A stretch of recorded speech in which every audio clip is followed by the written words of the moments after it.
Okay, thank you for joining us today in our slideshow. And today we're going to talk about parenting, and this is the McTow family. So this is a picture of our beautiful family right here. We've had a great experience this whole semester and doing some projects and reading and applying the things that we learned to our family, and we've learned a lot together. So this is Dad. This is myself, Cade Moore. I am a husband and a father, as well as a dermatologist. That is what I do for my career. My role in parenting. My primary job is to provide, preside, and protect my family. I want to motivate and help my family to achieve our goals and whatever those goals may be. And I have a duty to give them physically and emotionally what they need in life. And I feel like that's my job as a father. And if there's more things that come with it, then that's what I need to do. I am the mother. I'm Emily Boquet. I am a wife and mother of two children. And I feel that my role in parenting is to be a voice of reason and to help my children pursue their goals as well as my husband. And I also need to be there for both my husband and girls emotionally as well as physical needs to nurture and guide them, but also to enforce the rules and to help them in whatever that they need.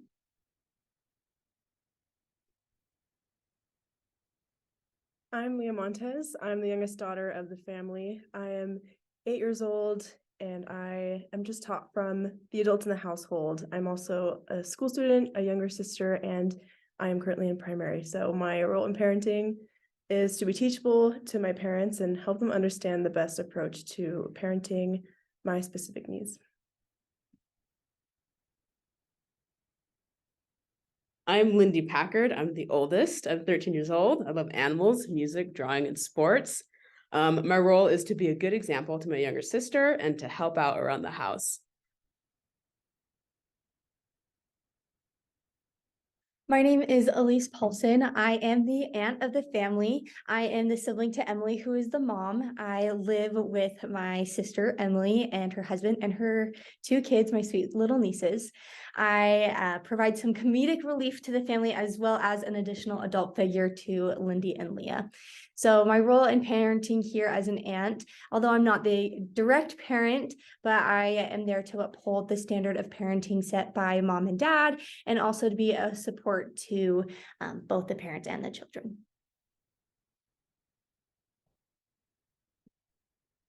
So we live in St. George, Utah. We love to boat and swim.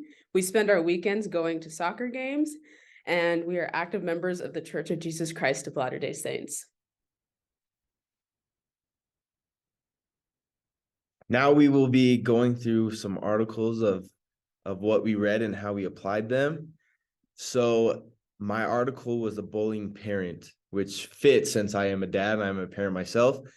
And this article talks about the negative effects on children from aggressive parenting styles, going through the many short-term and long-term influences aggressive parenting will have on the children, as well as why this parenting tactic doesn't work. The article then states a list of many teaching styles and tactics that are much better and will help you to get through without damaging relationships. And how I would apply this with my wife, with our children, is to have a calm parenting style with love. I think love is something that can fix and it will help avoid many hardships and things that will damage relationships in the future. But having a calm parenting style and teaching kids with love and helping them understand that this is wrong or this is right, instead of being controlling and being mad at them all the time when they don't know what's right or wrong, is something that will affect them in a good or negative way, depending on how you teach them. Okay, one of the ones that I did was a conference talk from Ulysses Soares. It's called In Partnership with the Lord, and it's a general conference talk, and it talked about the importance of equal partnership in parenting and the responsibility of the father and mother. He talked about a lot about the family proclamation to the world and how it talks about the father's responsibility is to provide and preside and protect, and that the mother is to nurture. He says that presiding and nurturing are not exclusive invitations. He says, although that is the primary responsibility of one or the other, when parenting, we must have both parents striving to protect and care for the children. How we apply it to our family is my husband and I work hard to implement the Family of Proclamation to the world. We have it up on our wall. So it's something that we can all look at, and we have weekly check-ins with each other to make sure that we are doing this. And then we also have monthly check-ins with our kids individually to make sure that they feel loved and supported as well.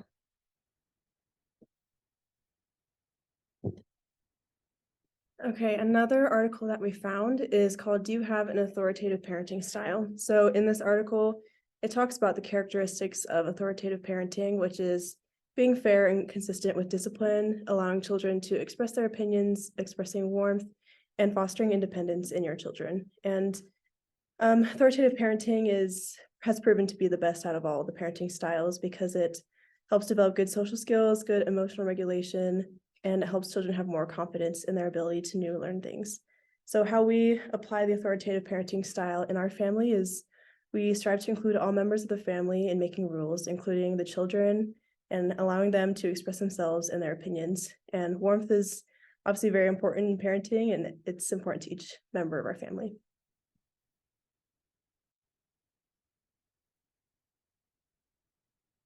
So article that I read over is cross-cultural similarities and differences in parenting. And so this article studies research on cross-cultural similarities and differences, and it explains how parenting and culture can change over historical time. And cultural similarities and differences are reviewed through several aspects of parenting, like physical caregiving, cognitive stimulation, warmth, acceptance, control, monitoring, and discipline. So how we apply it in our family is that I communicate with my parents about what type of parenting style I respond best to, and then together we can learn how to better parent me and also how to just better have a better relationship. All right, one of the articles that I read over was about positive discipline. So positive discipline is a parenting or a discipline style that focuses on the positive behaviors of the children. So it's based on the idea that there are no bad children, there are just good and bad behaviors of those children. So the idea is to focus on training your child to be rewarded when they perform positively, and then not lash out when they perform their negative or bad behaviors, and to overall express love for the child, whether their behavior is good or bad. So some of the ways that we have applied this in our family, from this list of 14, is we love to give each other hugs. We are an affectionate and loving family. Another thing that we do is we spend time together. So mom and dad and aunt spend time with their children. We really love to play pickleball. So during the week, we'll get together and spend time on the court, just passing the ball around. And another thing that we really enjoy doing is giving each other encouragement freely. So being vocal about the good things that we do and just encouraging each other, motivating each other, being a positive force in each other's lives help to unite us as a family and to bring in that positive discipline. Another article which I read was Parenting Styles and Parent-Adolescent Relationships, the Mediating Roles of Behavioral Autonomy and Parental Authority. This article talks about parenting styles such as authoritative and authoritarian, how they're closely related to parent-adolescent relationships. Although it explains that there are many confounding variables that can have an influence on a relationship between an adolescent and their parents. So as a father, when your kids grow up and they become teenagers, this is like such a pivotal moment in their life, and you want to be able to be there for them, be a good parent, help them with any needs and questions that they have, without damaging the relationships that you have with them. So this is where the authoritative and authoritarian come in, and this is where you have to kind of find a balance between both, because me and my wife want to have a parenting style that focuses on limit setting with connection, so that there's still love and a relationship there, but being able to teach them on and give limits and give rules and boundaries that they can follow that will help them in their lives, without harsh discipline and being controlling of their lives, because that's when control will damage relationships. I have so many friends who are now parents and they have their own kids, and that's how they grew up, and so that's how they teach their kids, is by controlling everything they do without having them go through life and being able to learn and grow from their own experiences. So how we apply this is just letting kids do their things that they're interested in, but having an open relationship and communication with them about us wanting to spend time with them, caring about them and worrying about their futures. And as long as we, have love and communicate, which is very important, this will help keep that relationship with limit setting and connection. Kind of going along with that, actually, another article that we read was about low-income Latino mothers and fathers and their control strategies and toddler compliance. And basically in this study, it was done on Latino mothers and different parenting techniques as well as trends.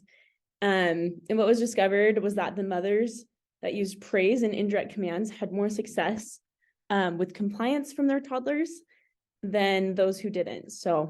And then the other discovery was that the children are more compliant to their father, which is something that parents can use for their advantage. So how we apply it in our family is my husband and I make sure to use praise and indirect commands with our girls. We just want to make sure that they follow our instruction. And we have found this to be very constructive, a very constructive and loving way of doing this.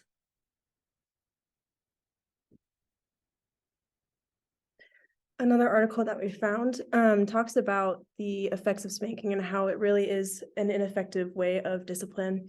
So this article lists reasons why it's ineffective, such as how it doesn't teach appropriate behavior, it models aggression, and it isn't doctor recommended even. They discuss alternatives to spanking, such as removing privileges or other ways that redirect the child and teach them how to avoid the negative behavior in the future.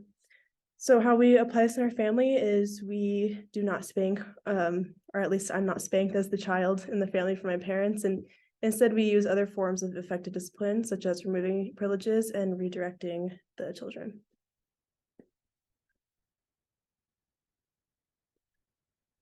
So another article that I read was sources of parenting stress for depressed and non-depressed mothers of infants. And so this article studies child and parent-focused parenting stress. And findings showed that depressed mothers reported more parenting stress, daily hassles, less marital harmony, and less social support than non-depressed mothers. And they were rated as less competent with their infants, and mothers of temperamentally difficult infants also reported greater stress. And so how we apply this in our family is we make sure not to cause a lot of stress in our parents' lives. And also I try to be well-mannered and get along with my younger sister.